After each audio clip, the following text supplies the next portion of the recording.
Many have asked how I got my podcast live and going and booked out for 2 months in only a couple of days. And today I'm going to show you how I made it happen, how you can make it happen, and all the things you need to make it happen.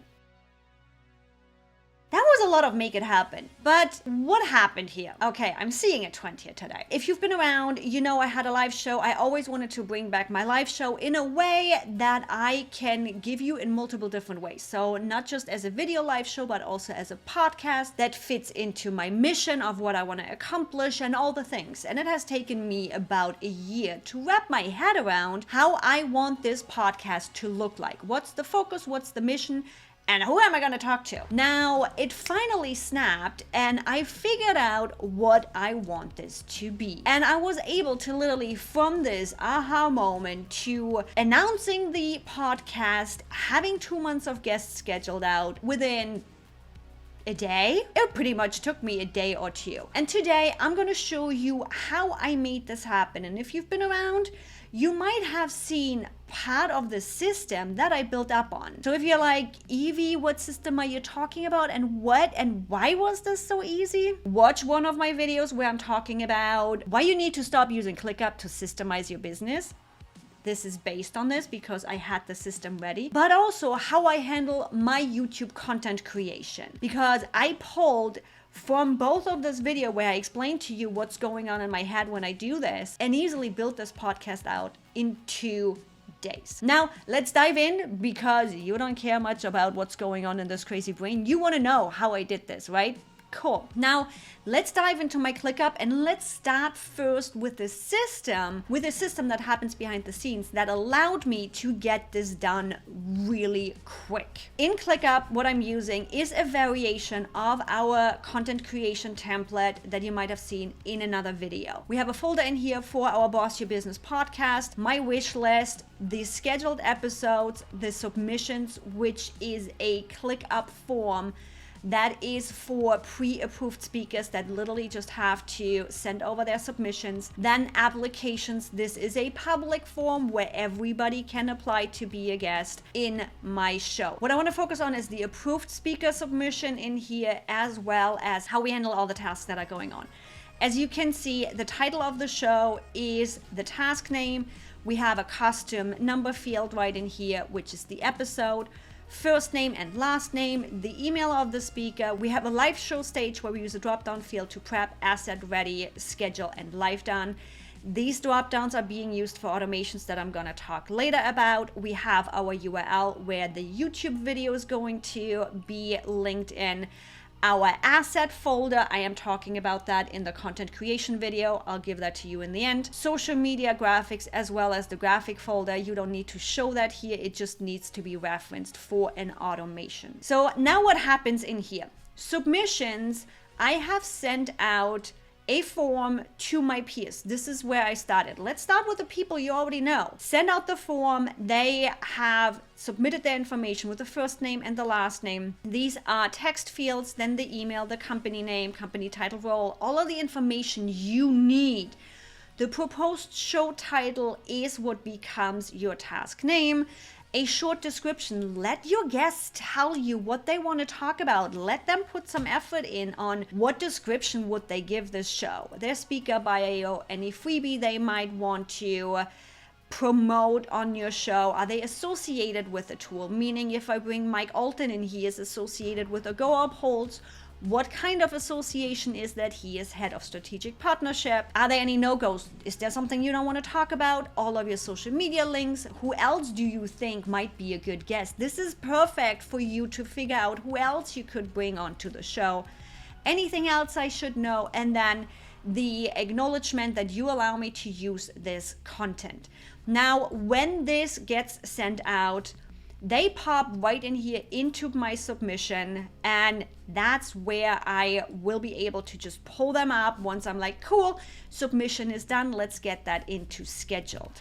There's a little trick in here too, where after they submit that, we have a redirect to my booking scheduler. meaning they can book their slot that I specifically set up in my scheduler, and they don't have to wait. I don't have to email them back. They can jump right on the schedule. Now, from here, when they are scheduled, they get marked scheduled and move into the scheduled list. Why I have them separate is because there is some automations happening in here that when I mark this, let's show you. I've been actually working on those yesterday. When the custom field changes to prep stage, it sends it over to Integromat and generates those Google assets. Content generation video, really simple.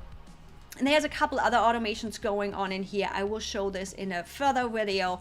I really just want to give you this big idea so you can set it up. All of this is happening. All of this is scheduled. Cool. Awesome. Now, how we handle this podcast for me to not have to edit like crazy is we are actually using StreamYard to go live on YouTube. So if you go look at my YouTube channel, you will already see how we have scheduled out the next, I don't even know, 7 episodes. They're already there because I am not recording them and editing them like crazy. They are getting live streamed, recorded in StreamYard, which allows me to pull either one audio channel or both audio channels in case my volume was higher than my guest's volume. I pull those audio off, adjust them if needed, maybe cut a little bit at the front and the end.